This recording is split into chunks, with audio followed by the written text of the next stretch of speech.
Chess enthusiasts, welcome back. For today's video, I've prepared 4 rapid games with the Jobava London, but before we dive into that, quick word from today's sponsor, which is me. I'm making this video possible. So, in case you're waiting for any of my chessable courses, they are now on a sale. Links in the description, and with that out of the way, let's dive right into the video. Welcome back, everybody. Getting a white game against the 2100 opponent from India. So just gonna be doing our thing, playing d4, going knight c3, threatening to take over the center, forcing around 70% of your opponents to push d5, only if they play d5, alright, only if that happens, we can play a Jobava London. So you see this d5 move in the first two moves, then you can Jobava. If not, you'll have to play English attack. I'm sorry. If opponent does anything random, weird, yeah, like a6, g6, you just do e4, f3, bishop e3, queen d2, long castle, and then push these pawns. You can think of it as a general structure, how you play white pieces in general. But now we have Jobava London, of course, and for Jobava London, you want to know your move or the tricks. So g1 knight develops last, core development bishop d3, knight f3, but we are watching out to meet bishop f5 or bishop d4 with f3. So if light square bishop tries to go outside the pawn chain, we're gonna go and hunt this mofo. And yeah, expecting h5 or h6. h5 more often in high elo, but because of this weird knight d7, h5, g5, he doesn't have such a good square, so perhaps h6 in this case. But yeah, it's important to not forget and push. No forgetty, no regretty, and he has to go back home. It's gonna be a little bit ugly. It's gonna be a little bit ugly. It's possible, but even in the knight g8 lines, normally black wants to do e6, bishop d6, but that's not even a thing because he has this such a bad knight on d7 that he put on purpose. Common mistake for low elo, even worse than knight g8 to put knight on h7. The knight really has no prospect there whatsoever. It never really has a square. So by elimination, I mean he should accept it and play knight g8. Okay, how do I want to play it? Because the easy play would be bishop d3. Do I want to go for easy play? Let's keep it simple. Normally on proper knight g8 line, I recommend to delay bishop d3. So I would just do queen d2 castle, knight e2, bishop g3, knight f4. This would be the play to target the bishop on knight g8. But I'm just gonna go for it. The problem with this knight g8 line is that it can sometimes stop your pawn push. Okay, looking for g6 right now, so he should do it himself. If g6 is allowed, we're gonna get quite some pressure on his king. They do allow g6 fairly often, but okay, he was aware of it. Knight e2, long castle, e4. This is the play, and the breakthrough will happen on h5. This is where things will explode. Can play e4 or castle. I'll start with castle. I don't think we should be afraid of e5, but e5 it's possible. Gotta destroy the center, and now by elimination I have to give up my precious bishop not to lose the pawn. But this is a very good position because, okay, despite the fact that temporarily black has better center, black has a pawn in the center and we don't. If you give black moves, knight e7, castle, queen a5, you let him go to the gym session, get a coffee, have some good chicken breast, he will be slightly better. But the problem for him is that, dude, you're opening up the position with two pieces on initial squares and white is completely castled, white is ready to roll. So normally, if my memory recalls it correctly, it's always some kind of f4 move to kick the bishop and then e4. Is that the case though? Yeah, I think f4 just to make the bishop worse. it was placed on central square. Taking is not really an option because can take with the queen and then it's very difficult to move the rook. And normally they have to go back to the Fianchetto cave. Just bishop is hiding there.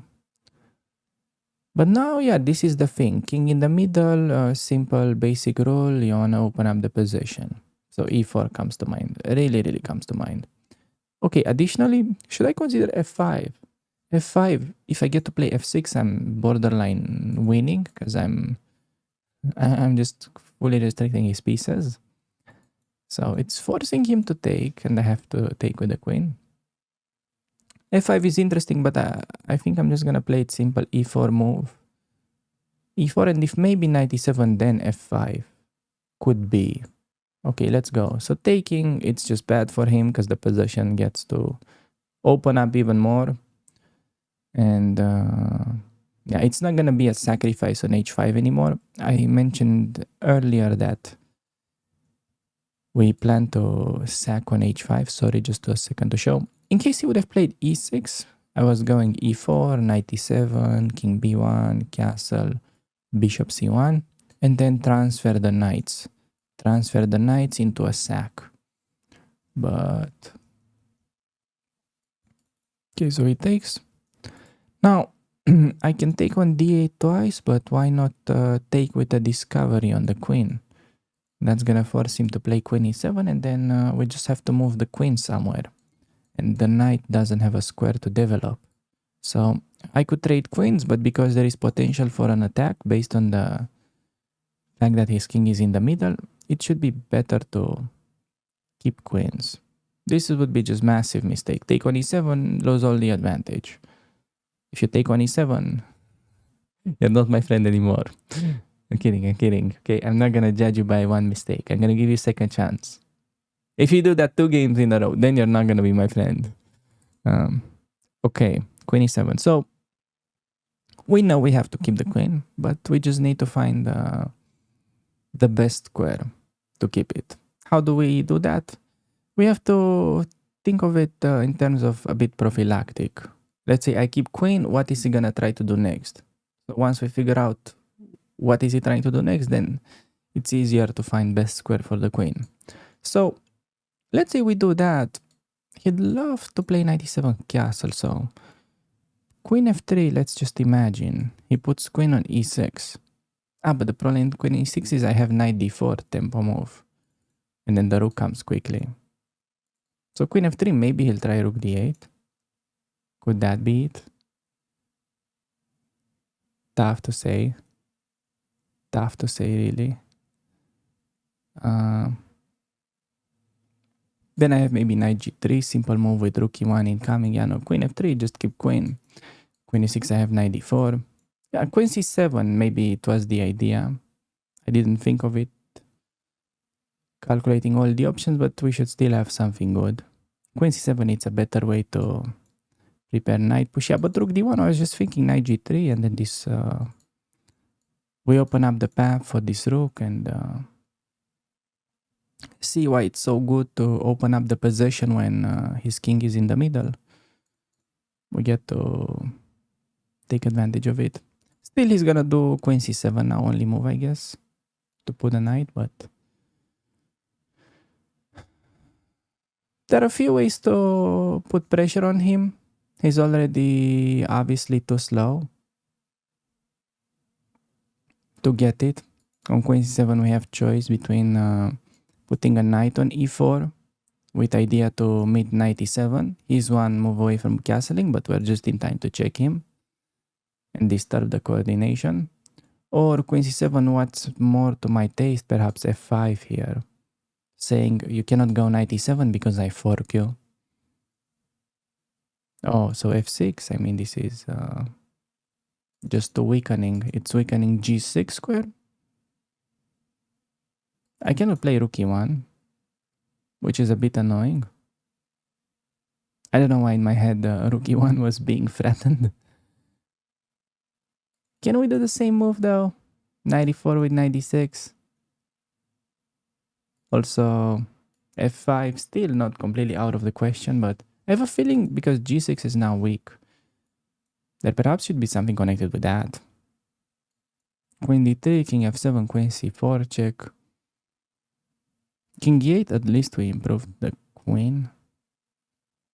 Then we do knight e4, knight d6. I want something more clear cut. I want something very clean.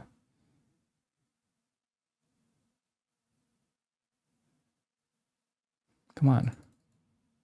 What is my move? You know, you pay 15 euro to the barber. You'd like to get a dope haircut. You don't just want to get a buzz cut, I guess, or something like that. What is my winning move? I have queen e3. I also consider this idea. I mean, it might not be that stupid, actually. Okay, you know what? Let's do rook d2. d3? Which one? Which is more flexible? Rook d2, I'm keeping queen d3 options. I'm not afraid of queen e1 because then I can just block and his queen is going to be target to our attack. Simple move, rook d2. I mean, just asking some questions, you know? Just asking questions, nothing more. King f8. That's a way to act like everything is okay. Yeah, still, these pieces are not in the game. There is rook e2 as a move. Yeah, we're making fun of this situation, but we need to actually win it. Did you know that in chess it's just it's not enough to have a winning position, but you need to actually win it? That's the crazy part to me. Okay, so there is this check. That's a bit annoying. I don't know why I'm considering this move. Feels a bit too defensive. Maybe I should be considering knight e4. Maybe I have queen d1. Dude, I have such a blind spot for these moves. Queen d1 with rook d8. But queen d1, I don't like that. It can pin me. It can pin me. It's annoying. I cannot easily unpin. I have knight f1, but then queen f4. Queen d1 was interesting, but queen e3. Okay, how about this? Knight e4, f5, queen d1. Okay, this has to be it, right? Okay, knight e4, f5, queen d1.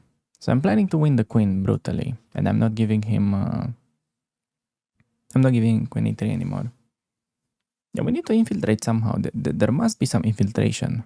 You just need to spend a bit of time and think about it. Oh wow, that's a move of its kind. Knight h6.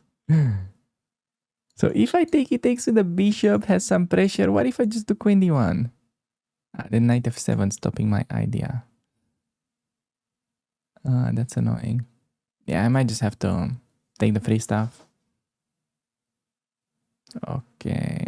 Clean extra piece. Yet again, play a bit of prophylaxis. He wants to do that.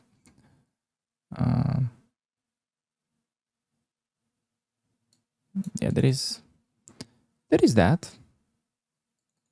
I cannot do queen d1 because of bishop f4. I just play power chess, rook d6. Yeah, I think this is you just play power chess now. You infiltrate. Rook d6. Okay, he has. I didn't calculate. Yeah, f5.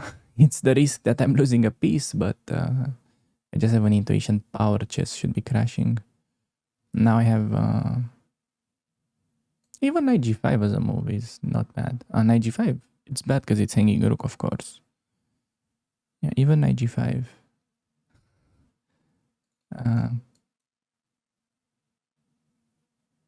Okay, I'm genuinely running out of time. I have to check him. King g7, knight f5 I have. Yeah, why am I taking forever to find such things? Not clear. Of course, day one tactic. Knight f5, nice little finesse. Queen g3, queen g6, mate. All right, all right, all right. This is the consequence of yeah, spending a little bit more than your budget, opening up the situation while being behind in development, king in the middle. Could work sometimes, but not with us. Not with us, because we knew the rule. And this is the mate. Okay. I have a feeling this game was completely bananas, but let's have a look.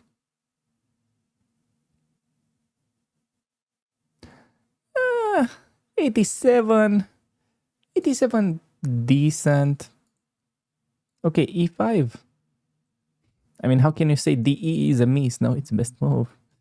Chess.com annoys me. And then f4 good move, and then e4 good move. DE take with the queen. Yeah, apparently this knight g3 was kind of soft indeed. I should just play f5 and I'm just crashing through. Like f5 if he takes, take with a queen simply. Oh no, then just play knight g3 and take with a knight. Play knight g3, I just thought I'm winning the queen. That was just, in my mind, I was already up a queen. I'm still winning, of course. Rook d2. Yet again, I had knight e4, f5. Rook d2, one of the moves. Knight e4. Then he played knight h6. Yeah, if he played f5, honestly, I was genuinely gonna go queen d1. Okay, queen d1, best move. Completely winning at least. At least we saw that. Realized there's no way for him to save the thing. Now, okay, extra piece, rook d6. Had to play king 8. I didn't do all the calculation. It's just this you get kind of... I was gonna go seriously considering I saw that I can just play king b1 here. And the knight is defended. There is rook e6. You cannot hide because of queen b7 or rook f7. These things you get a little bit by experience. You just play, you have extra piece, you know, your position, your opponent's position has to collapse. So I came up with this. I played rook f6 quite confidently without calculating. I knew there should be some tactic infiltrating. And he allowed this the easier way. Knight f5 and we mated. So, okay. Hope you guys like this game. Pawn Storm still does the job. Having my opponent played a more normal move, e6. The plan was to go for the sacrifice on h5. I like to do these preparatory moves first in the beginning, and then the knights are lining up. So no matter what he does, you take, knight takes, rook g1, knight f6, all the pieces are coming to the party. It's easy mate. So... yeah, I think with that we should be able to move on to the following game. Welcome back, everybody. I've just messed up a completely winning Caro-Kann game, and I'm really heartbroken. But you know how it is. It's time to get some redemption with the Jobava London. So, knight to c3, threatening e4. Thus, why most of the black players play d5, and we're gonna get starting position. So bishop goes to f4. Important that you wait for his pawn to get to d5 before putting your bishop on f4. Okay, you want to avoid as much as possible to play bishop f4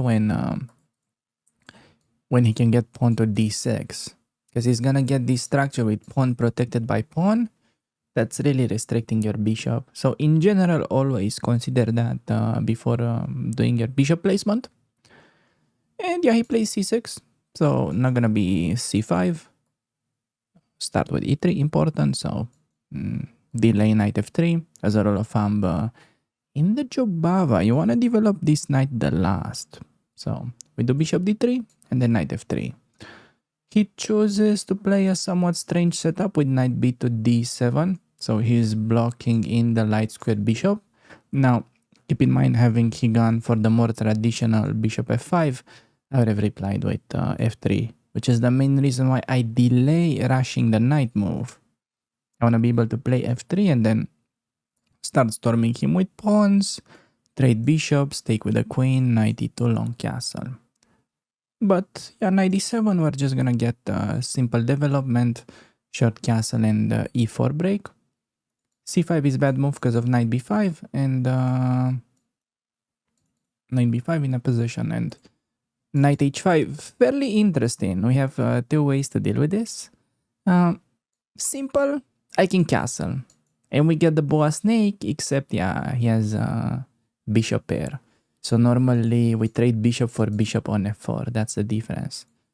But I have a feeling in this position we can actually go bishop g5, yeah. So whenever this is possible, I generally favor this move just to keep the bishop. And yeah, f6, g5, it's really bad. It's actually a losing idea if he goes for it. But you know, it is a very common idea for beginners, especially like below 1500. I see that happening all the time. But this guy probably will do bishop e7 or queen b6, yeah. So doesn't really matter. We do manage to keep our bishop. Very important concept, guys. Okay, I cannot stress this one enough. You do not want to be allowing your opponent to get your bishops for free. So if he can trade his knight for your bishop, that's already a very bad sign. Okay, imagine you're losing half a pawn.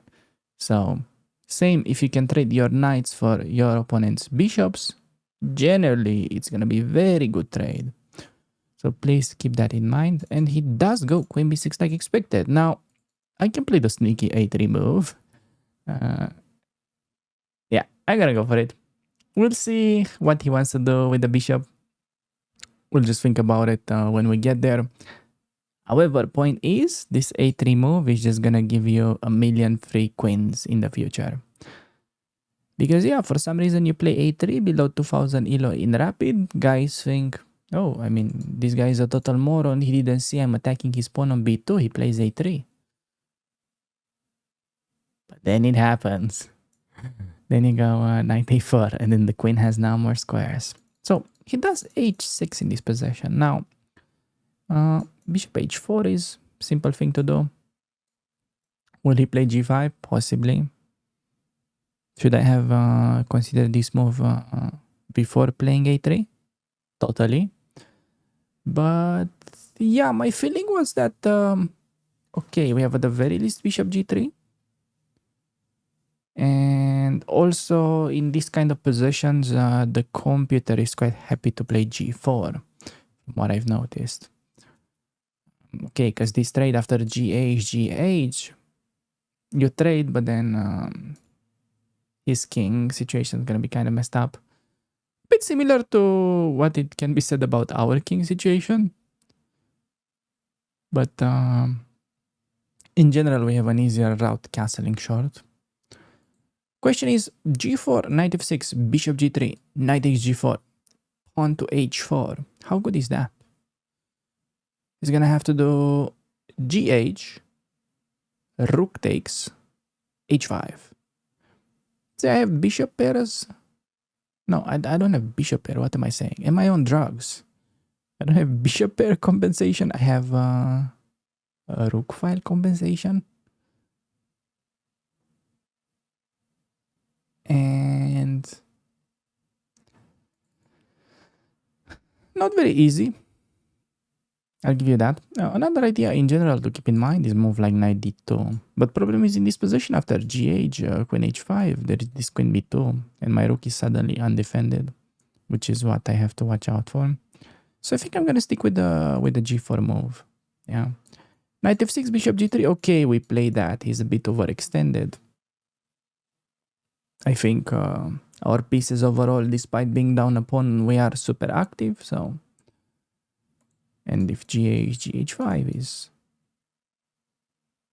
yeah, generally easier to play for white, although we're entering some very yeah, some very rare territory. Yeah, knight h5 in this position. Yeah, so bishop g5 easy fix because f6, bishop f4, g5. You have knight g5 because after pawn takes, queen takes on h5 is a killer. But he played this weird queen b6. So I wasn't totally sure how to react against it. I did what I normally do. Yeah, all this looks fine. Let's just see.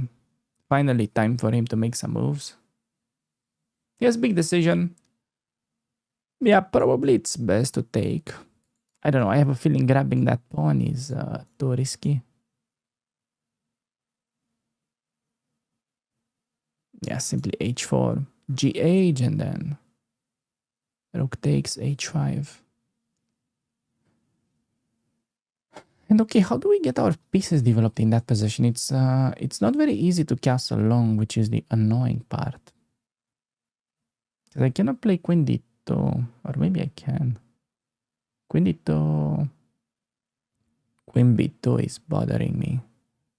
Because I don't have knight a4 anymore, because the rook will be hanging.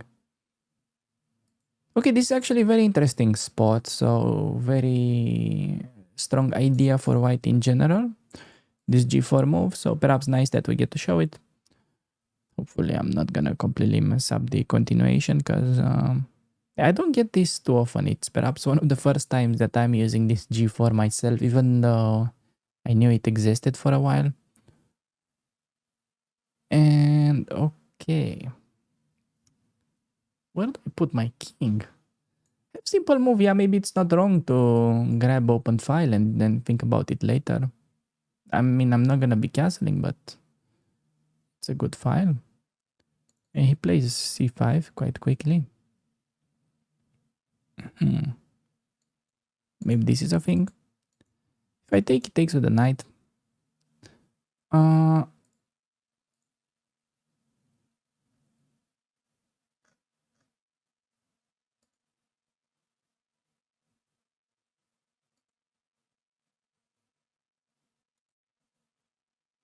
Okay. All right. Yeah, I think probably take. Could also do rook b1, yeah, keep tension. But then I don't have a place for the king. Me no like it.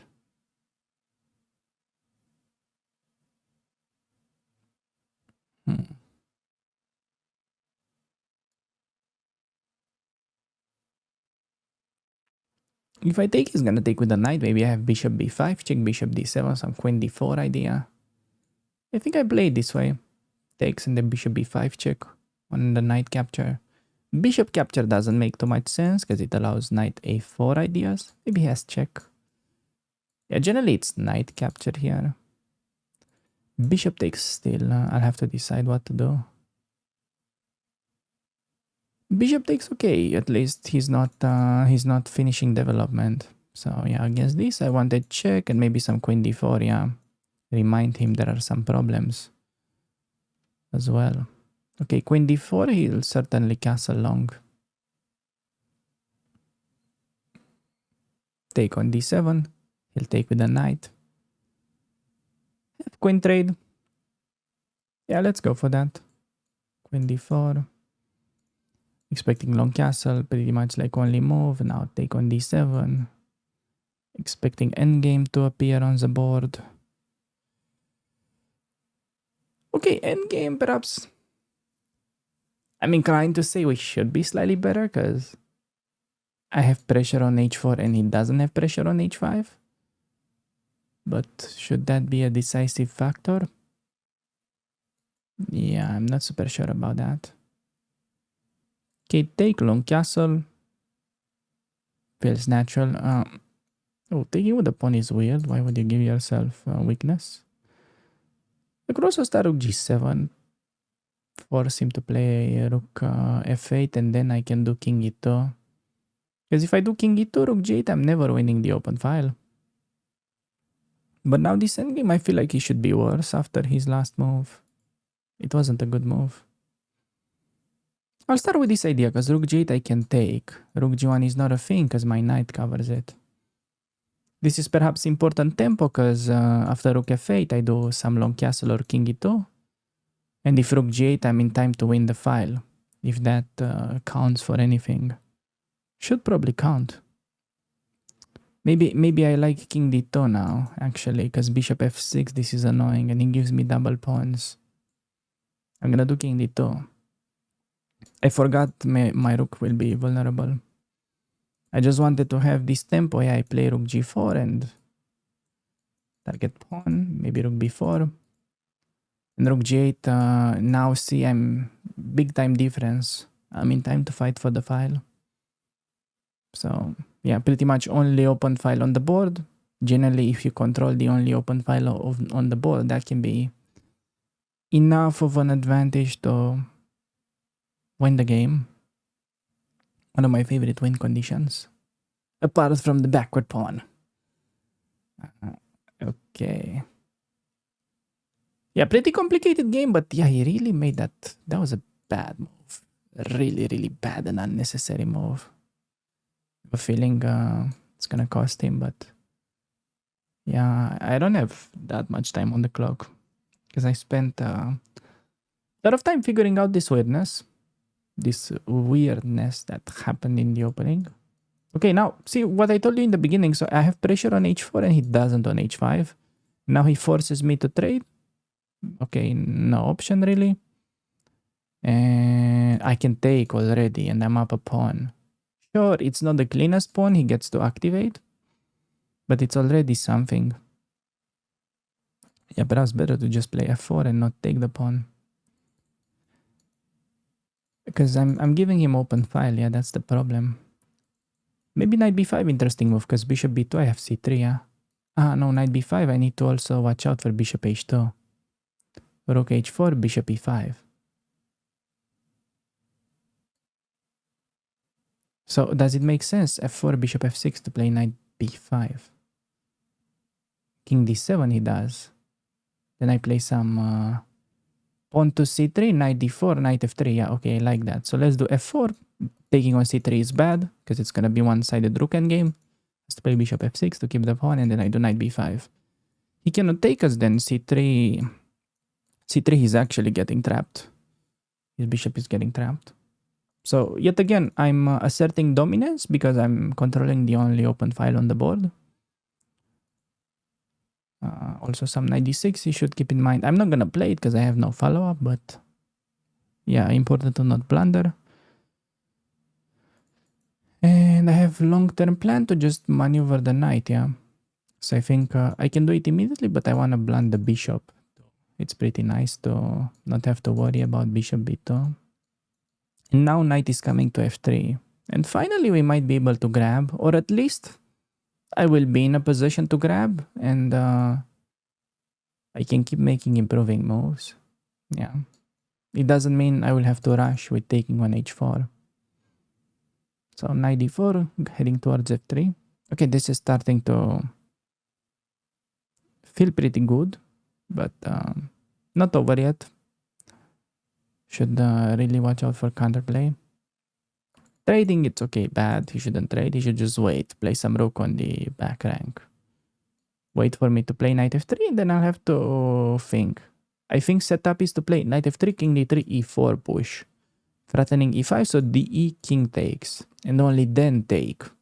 Because after bishop takes, rook takes, I want to be able to meet rook g8 with king f3. So it's important to avoid his active rook. But yeah, he does rook c4, which makes me wonder, is there some trick against knight f3? Some e5 move, maybe? That could be it, yeah? So maybe play h3 to have rook defended, or I could consider rook g8. Yeah, rook g8 is the kind of move that I would really love to play. I'll do h3. I don't know, just h3, it feels like fixing the weakness. He's never touching these pawns. He never has any motifs to get counterplay, and same idea. This is getting very enjoyable because we get to maneuver in a somewhat nice endgame, which doesn't happen very often because opponents don't make it into the endgame against Jobava London. It's just too strong that you mate them very early, so kind of lose this passion for playing endgames. Although there are definitely some typical endgames in Jobava as well. And okay, now I have knight e5 move. Feels like he's cracking under pressure. So it allows me to make big progress. I'm not taking the pawn. That would be low-hanging fruit. But you really want to maximize control over the possession instead of cheap material gains. Because even though I win that pawn, I cannot create a passed pawn. Basically, it's pretty much useless. But okay, it's not 100% useless. It's useless in a way if you allow his rook to activate. Then it's not gonna be worth it. So now it felt like I'm getting his pieces passive and I have rook h8 idea with rook h7 or something. Also, I have maybe simple move king e3. Is he threatening any way to untangle his pieces? Also, maybe do I have knight g6? Pawn takes, rook c7. Yeah, I don't have it. Okay, maybe just bring the king and take. It's not really that important of a pawn. I'm not super sure about this decision, but I don't have time on the clock. It's getting to that pretty narrow window, less than a minute. Also doesn't have that much. But yeah, I'd imagine king and pawn endgames should be won. If I win h4 and then I trade all the pieces. Hard to tell, but I mean, his weakness should also cancel the weakness of my double pawns intuitively. It's very rare in chess that your opponent can survive just based off passive defense, which is what he's doing right now. But could be. You never know in chess, that's the problem. You learn all the rules, apply them with mathematic precision. Still looks like a total idiot. Okay, so he's begging me to play that and then to trade everything. Ah, shit.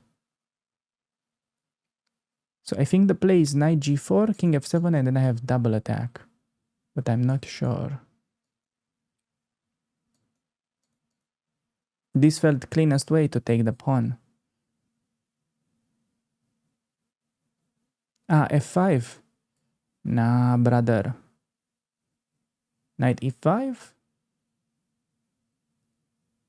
Okay, I mean, could have played for control, but I felt like I had to grab. Like I had to grab something. And now, important to not give rook g2. So king f2 move. Very important. So he's gonna win my pawn on h3. It's kind of a natural trade that's gonna happen. He plays rook g3. He has to get in. Rook b8, it's not a chess move. That's not a chess move either. Brother, no. I spent so much time considering to trade. I'll just imagine the trade was not an option. Now I win e5. Okay, 10 seconds left. Push. Check me, I go g1. Are we queening?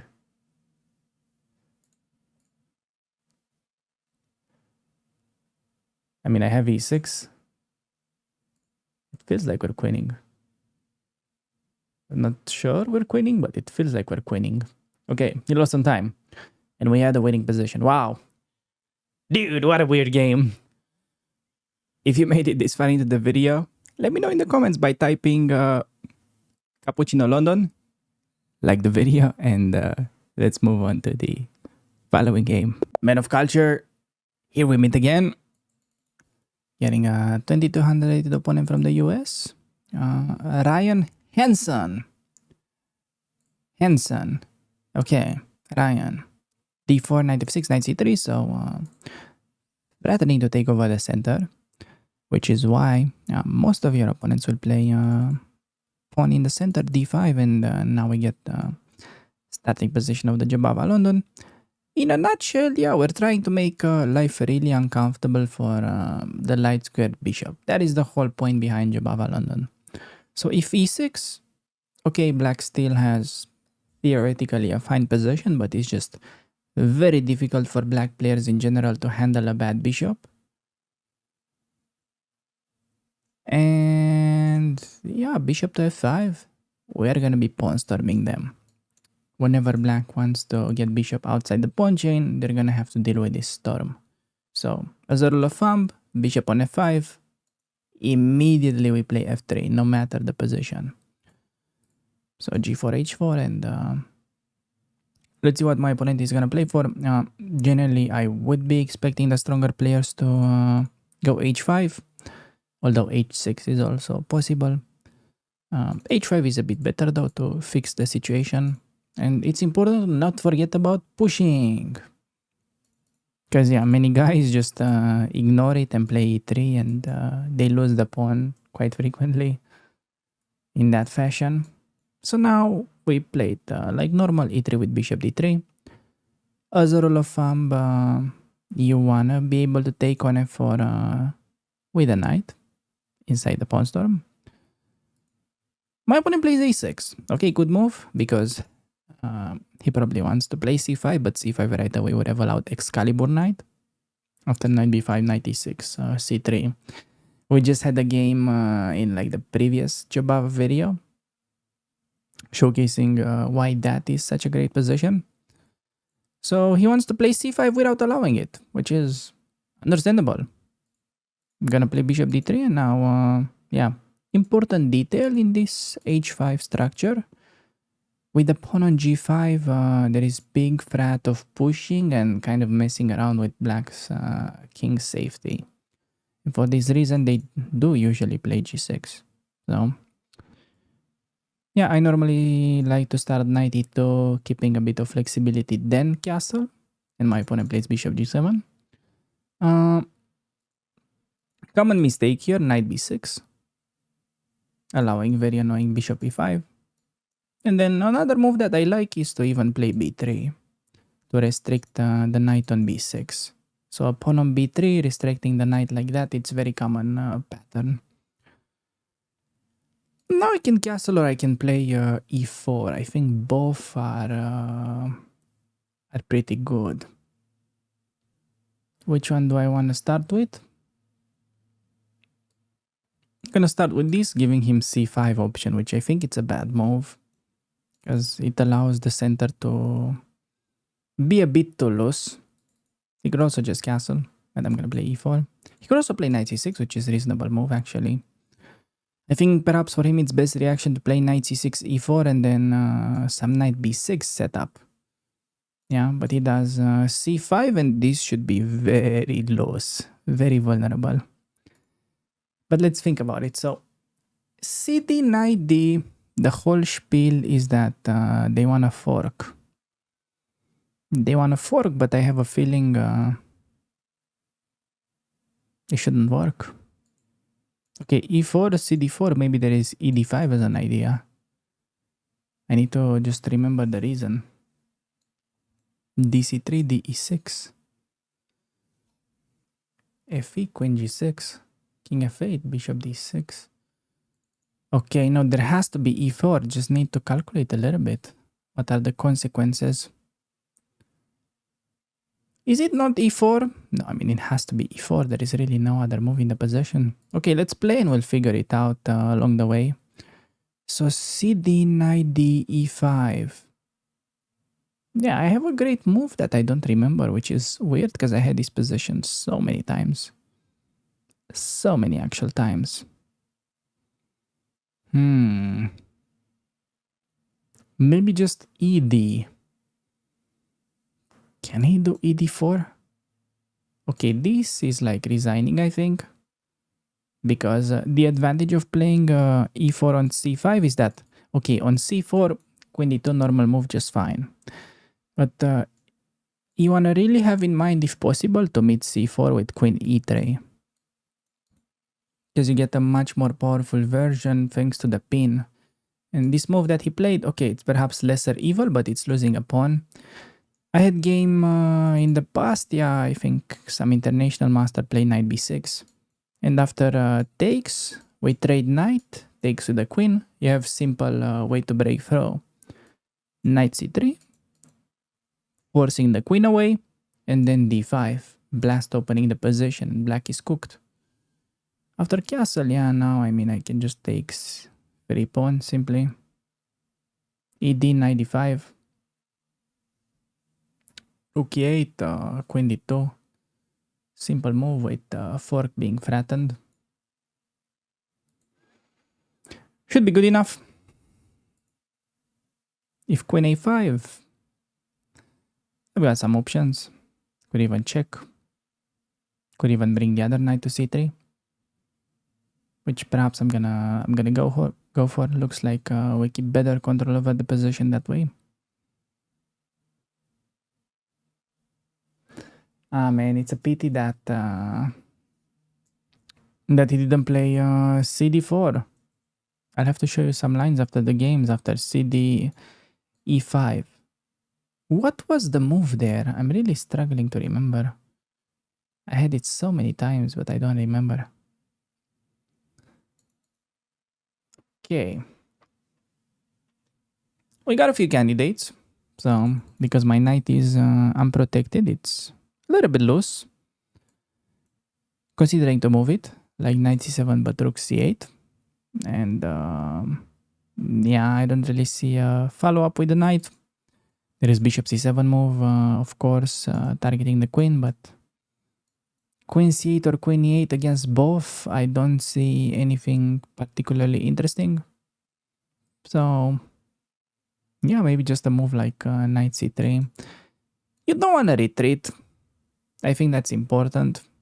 You don't want to retreat if you're not being attacked. It's important concept in general. So I think I'm gonna play this knight to c3 because it's the only improving move that I see in this position.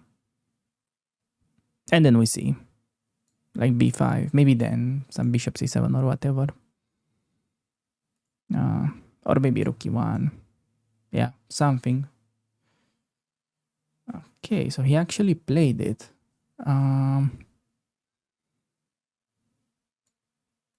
Rook e1, b4. There is this idea of playing knight a4 with a blockade, but then queen a5 hits both knights, which is annoying.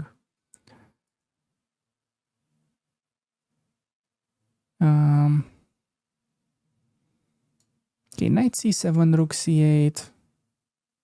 Is there anything interesting now? Like d5? Don't really buy it. Although, knight e7, rook c8, knight a6 is now kind of an option. Although b4 and I'm losing coordination for my pieces. Because if I play knight d5, queen a5 yet again hits both knights. Yeah, that's really annoying. Okay, is this a position where you just play a3? Looks like that. Just have to play simple consolidating move, nothing else. You just have to stop b4 and it's a pretty good move because he lacks the idea of playing a5. And okay, still expecting some rook e8, where I will probably have to just do queen f2 because rook a knight e4, it's weird to pin yourself, and queen d2 is bad because you lose d4. So queen f2 like only moving the position really to keep this protected, but it's I think just good enough. Yeah, rook e1 maybe happening next. Okay, rook e1. I need to be careful though. Not sure I really wanna gambit the pawn on d4, but should be good. Yeah, some tactics should work in my favor, mainly because of this duel on the distance. Yeah, I think because of that there are gonna be many tactics to make either capture bad. For instance, taking with a knight loses to a fork, and taking with the bishop. Yeah, there should be something definitely. At least, yeah, like knight e7 check, knight takes, and then rook d4. And we have a position with even material, but there is a very important strategic nuance. It's a position where opponent lost fianchetto bishop, and I have fianchetto. And let's see, I have the bishop that's same color as his fianchetto, meaning that the squares around the king are going to be really vulnerable. So we could potentially deadly attack. Okay, knight b6. So I can trade. I could also play consolidating move queen e4. Which I think I really like because it gives him the least amount of options. Queen e4, centralizing queen, maybe rook e1 one day. And I'm not trading queens, even though it's good to trade when you're ahead. I think it's better to not trade because it's gonna make his game easier if you trade queens because you'll get rook d8 and pressure. Now queen d7 is bad because of fork. And it's really difficult to make a move as black. Yeah, what do you play? A5? Maybe a5, b4, yeah, the only chance of counterplay, but I should be able to come up with something against that. Not sure what is, really, but there should be something always when you're winning like that. Like having extra pawn, it's winning, and you just need to take the time. So, for instance, in this position, I would like to maybe play rook e1, but he can trade and then some rook d8 perhaps is a problem. So I like c3, just consolidating move and then preparing rook e1. Okay, these consolidating moves are very important in the conversion phase because you want to trade, but you don't want to be desperate about it. So one rule that I think it's very good to guide yourself with in general when you're, debating whether to trade or not is to look for exchanging pieces of similar activity. I think that's the way to go. For instance, you have a very strong knight. You don't want to give it away for enemy bad bishop just because you have extra pawn and you're looking for trades. No, you wanna go for something reasonable. So okay, we're getting good position. Now I would love to play e5, but this is common mistake I see people making, just blunting their own bishop. So important to, let's say, activate the bishop, get him over the border, and then close the border with e5. So my bishop will still be super active. Maybe even hyperactive. Yeah, my bishop will have ADHD on d6. It's a very strong bishop. Yeah, just e5, protecting. That was the point of previous move. And we have extra pawn and all of his pieces are being dominated currently. b4 never works because he's going to be losing a pawn. And I have long-term plan of pushing d5. Okay, bishop f8 allows a knight to infiltrate with multiple mating nets. How do I want to play it? There's also bishop c7 if I have to keep, like check and then bishop c7, but yeah, okay. I feel like I should just look to make moves. So yeah, according to all the rules of chess, knight f6 cannot be a bad move, and maybe d5 now. Takes with d5, pushing. d5, knight e7 he gets. So it's important to make maneuver. He wants knight e7, knight f5, and then it's not easy to break through. So I'm gonna get my knight on d6 first. Important to meet knight e7 with knight d6. Stopping that idea, and if I get rook f1, knight d6, he's doomed. So yeah, b4 I think we can ignore. To not open up a file for his counterplay.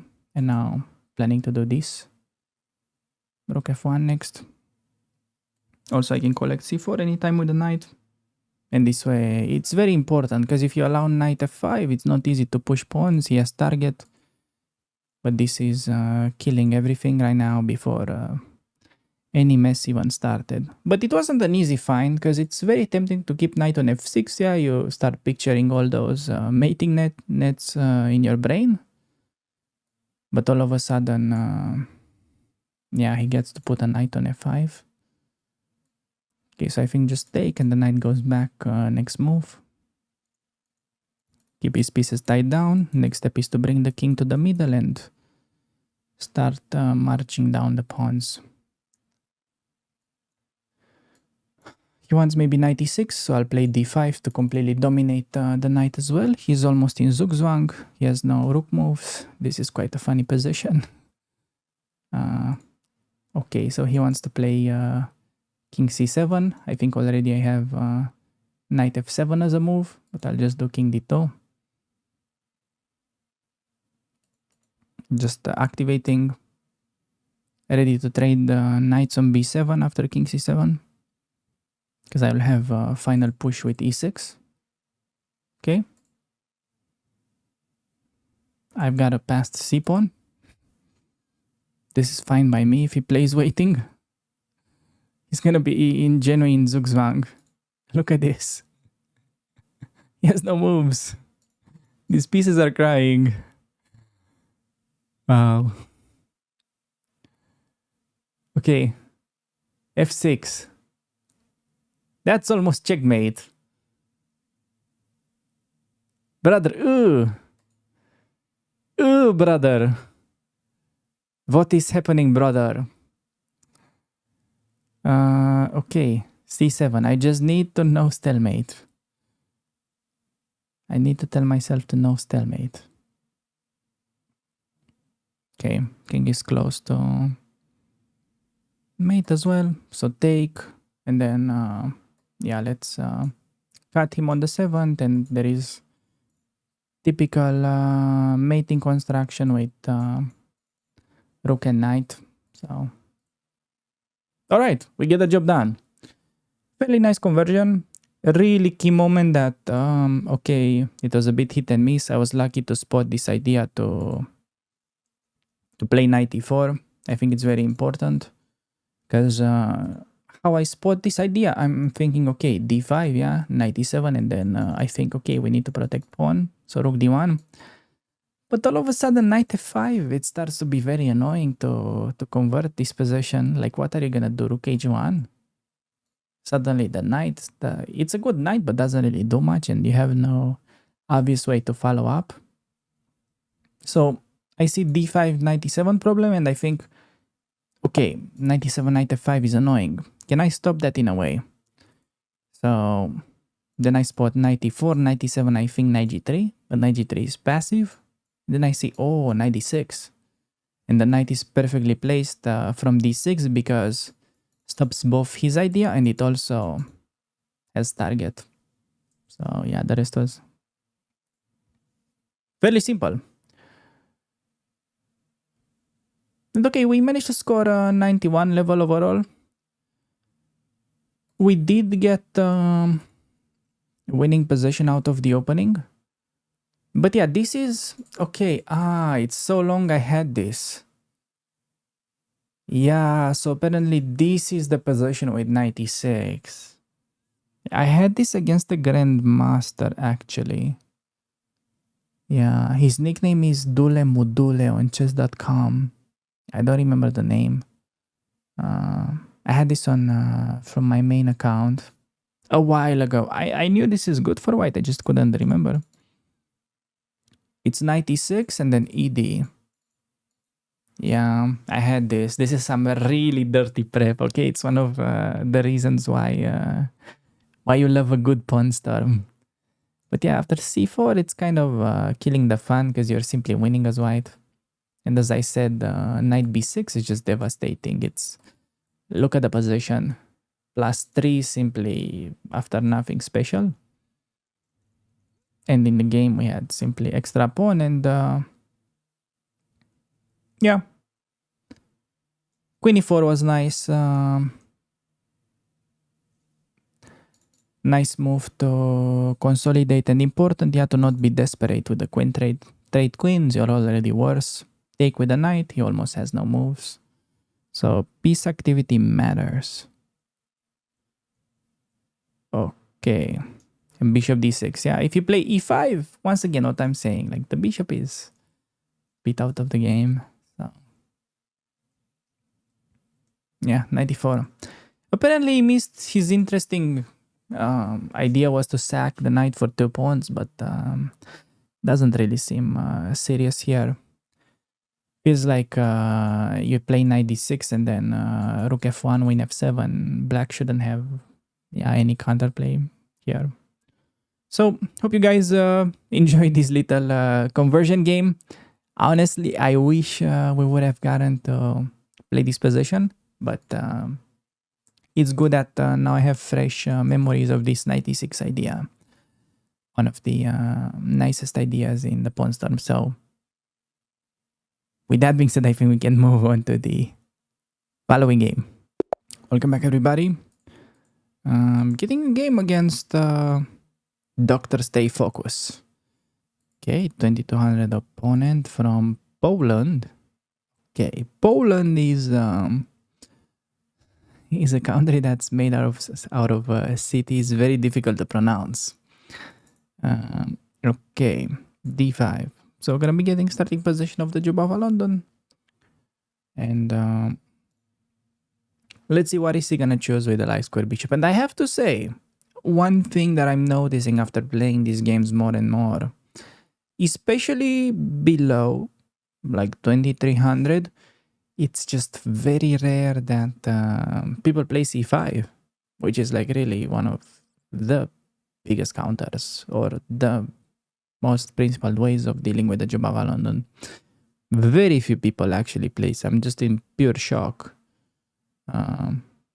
Out of like 1,000 games below 1,000 below 2,000 elo, I think I had c5 maybe like 5 times, which is insane. It's just very little.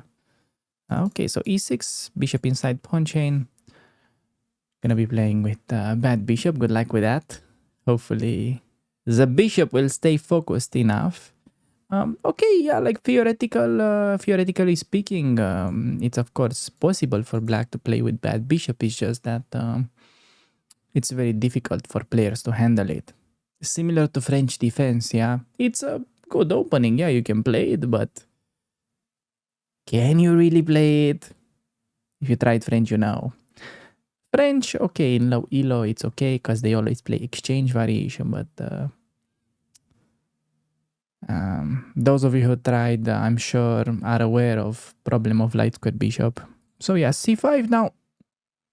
I could take, but also I could play Excalibur knight, because I have knight a6 c3 move. Yeah, so c5, it's a mistake in this form. You should have played a6 earlier. I can take and keep it very thematic, but I want to show you Excalibur knight idea.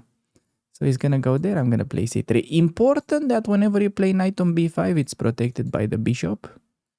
And now c3, yeah, c4, I just go back.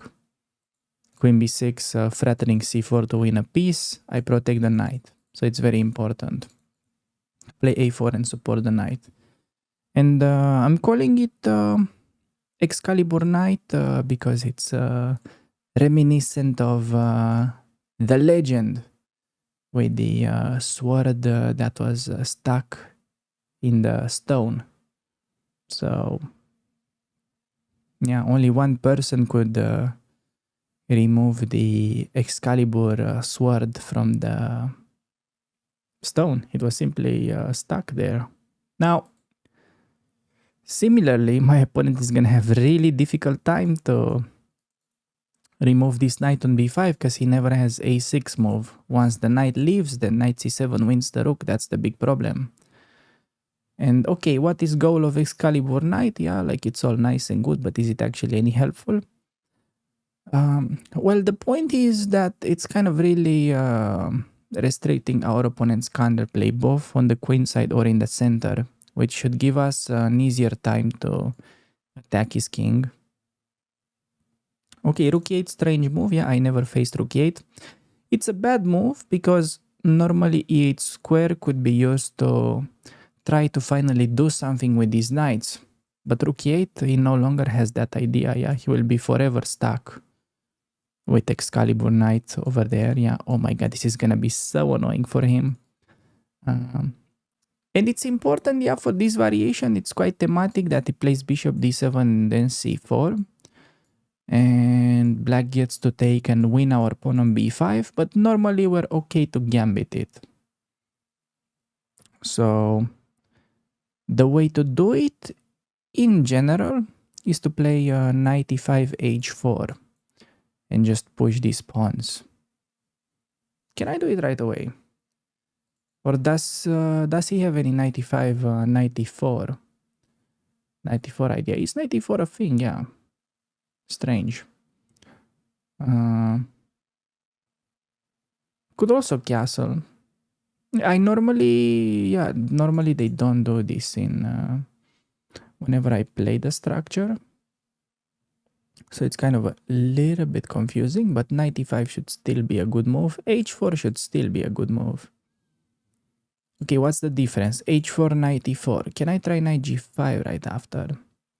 He's gonna probably play pawn to f5. Ah, but then I have maybe queen h5 strong move with some queen f7 infiltration. Yeah, okay, I'm gonna do h4.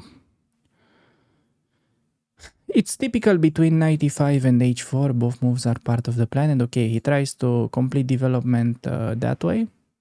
Also, interesting thing is we can use rook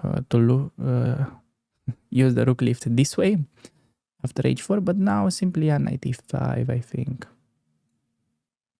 Knight e5, g4, g5, queen h5, something like that should be the play. Bishop b7.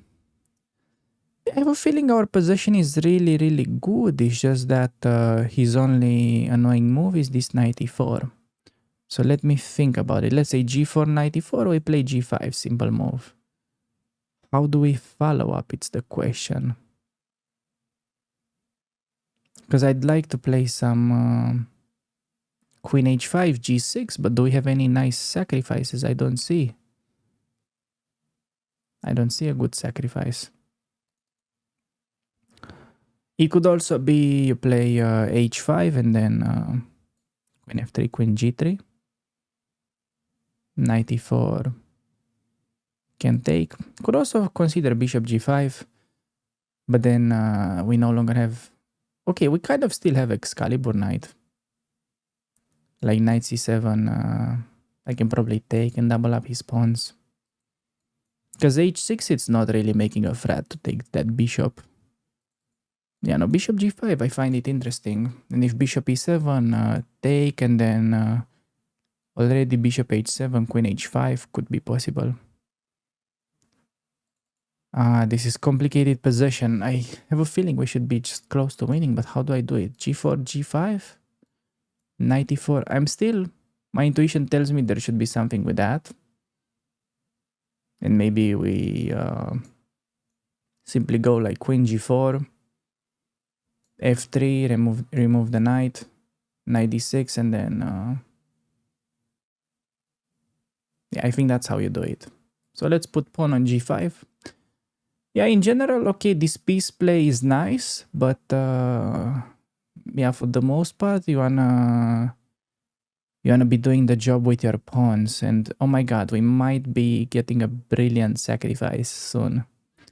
Although it doesn't quite work with bishop on f8, but it's very thematic that we can have a double bishop sacrifice when bishops will be lined up like that.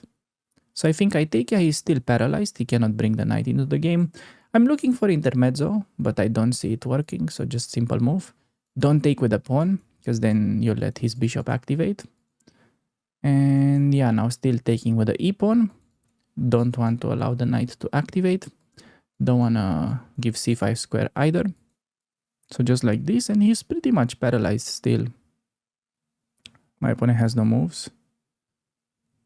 And now the question is, rook c8, yeah, so blundering pawn, that's free. But do I have anything interesting with this move? g6 and then potentially queen h7, king takes and h5. His only move would be bishop g7. Then I have hg discovery, king g8. No follow-up. Yeah, something is missing there. This is annoying. What is missing? Okay, so that's just a free pawn, but I really want to do an attack. Am I wrong for trying to mate him brutally? Shamelessly? Ruthlessly? No, I think that's part of the game. So takes queen h5, king g8. I don't see it. Queen a5, g6. Maybe just g6 we create hook and then we move back. We go like queen g4, bishop g7. Okay, maybe f4 push. to have control. And then we go h5 simply. Yeah, so important maneuver. So there is no tactic, but we create a hook. Okay, I'm just ignoring the pawn just to try to play instructive attack. Of course, it's possible to take and it's winning. You should perhaps take it in your games. But I wanted to provoke this hook, but I was just kind of blind. This idea of sacking the queen on h7 was making me blind. Okay, he plays knight b8, but it should be rather slow, I imagine. H5, knight c6 or knight d7, and then I already take. So we should be too fast. Yeah, notice importance of a hook. What is a hook? It's a pawn that you can use to activate your rook without your opponent having a reply to defend against it. Because sometimes if you don't have a hook, yeah, you try to do it, they can maybe sidestep or something like that. But on the hook, yeah, I have guaranteed activation. So knight e5 is bad because I take intermezzo. That doesn't work for him. Oh wow, he goes for it. Yeah, so maybe he tries to use that as an umbrella pawn. Yeah, that may be clever. But yeah, so gh king h8. Okay. Okay, did I rush with this? I don't think I rushed with this. Copium. There is gf7, but knight takes. Okay, but knight takes, I have queen h5. Yeah, how is he stopping queen h7? He's kind of not stopping it. So gh7, king takes, and then take. Yeah, gf7 should be the killer. A bit of a surprise move. Knight takes, and then even maybe simpler g6. Yeah, okay, g6 could be simpler. Knight g5 he can do, but maybe not g6. Can also take king g7, but no, queen h5 should be the move. Knight g5 and then bishop h7. I just have too many attackers. Knight g5, bishop h7, and it's kind of forced mate, yeah. King g7, queen g6, and then bishop g8. Ah, so he tries to do it like this. Wow, ingenious. Okay, where the hell is my checkmate? Seriously speaking. Where the fuck is my checkmate? Bro, where the actual F is my checkmate? Time to panic. Oh my god. I have to take retreat. There is take on f7, knight d6, fork of course, but I need more. I want more. What is this? I need to be mating ASAP.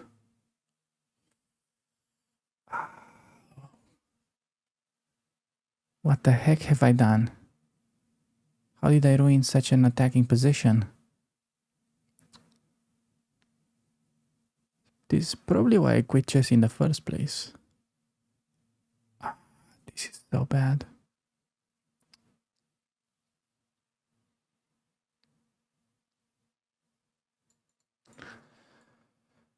What am I doing now? I'm resizing the board. I'm going crazy. No.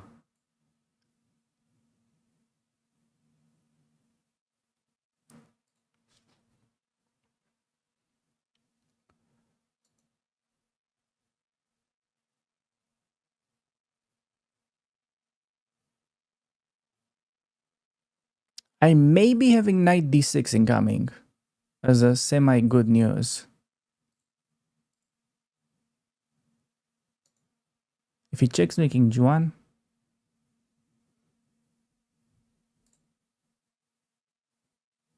I don't know why I took this way.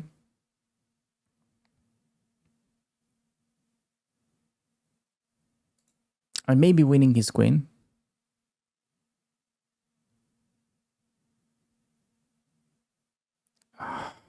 Jesus. Still puzzled that there should have been forced mate, but I Why did I do that move? Now his bishop activates. I did another big stupidity. I have to allow rook f2, play king e1. My pawn is not going anywhere. I'll have to play rook a3 next and rook lift again. This is so ghetto. Oh my god. He checks me that way.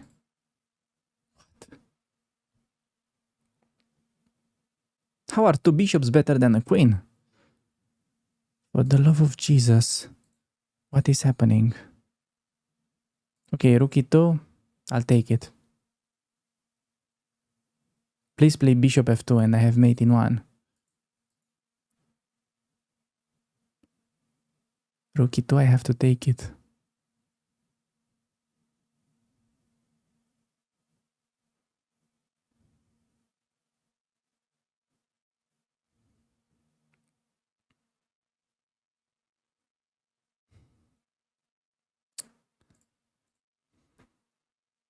He took the wrong pawn. It's not made for me. I'm pre-moving rook h1. Checks me, I hide on d1.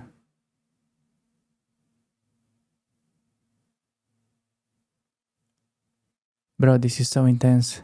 My opponent is really Dr. Stay Focused. I should have stayed more focused. I mean, I stayed focused, I just couldn't believe that that was not a mate. Puzzled, still puzzled by that. Maybe I should have just gone for the umbrella pawn. It wasn't a big deal, but like, I still don't understand. Possession was so perfect on every level.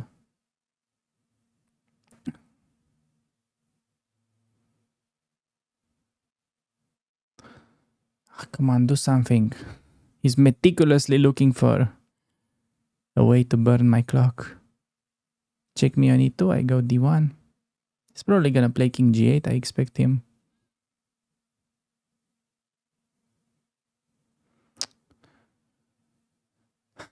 Come on, brother. Brother, what is this? Do something. Play bishop c8, blunder something. I just know he's gonna play king g8 because this is how these guys play. Then he's gonna take and hide in the corner. Or in the closet. Could be hiding in the closet. Okay, he's gonna take and play king h8. Yeah, I know it.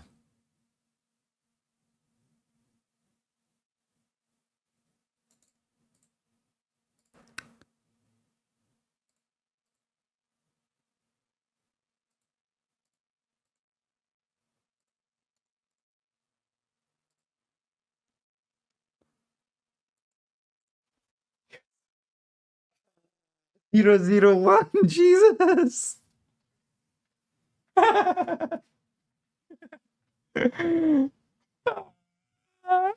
Dr. Stay Focused wasn't focused till the end.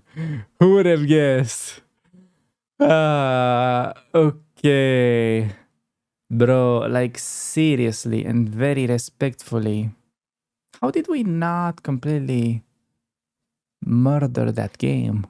But yeah, the easy route is to take and yeah, just do this. Just not give him any bishop g7 and his possession is collapsing. Yeah, then you just have simple play. You don't need to see precise. I have to say that my ability of making a horrific play and then 5 minutes later explaining it to you with 200% confidence how it was a better play and how it makes sense, it's truly outstanding.